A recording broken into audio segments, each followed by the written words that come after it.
Mansab ko'tara olmagan itdan past isqirtdi videolarini ko'rib turib, ba'zi bir insonlar bundan go'yoki farishta yasab olishgan. Avaz ketdi, endi Koreyada o'liklarimiz xor bo'ladi. Kasallarimiz shifo topmasdan o'lib ketishadi.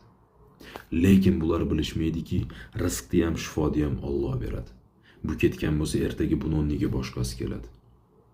Biz buni internetdagi hayotini ko'rib turib farishta yasab olayotgan bo'lishimiz mumkin.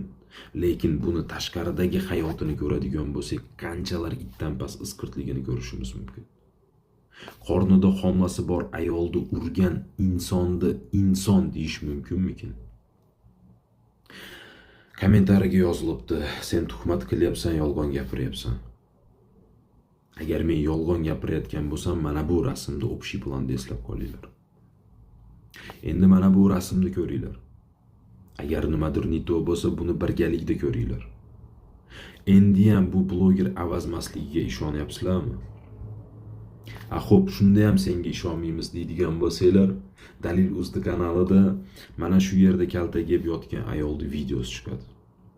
Shu videoni ko'ringlar, keyin xulosalar chiqadi.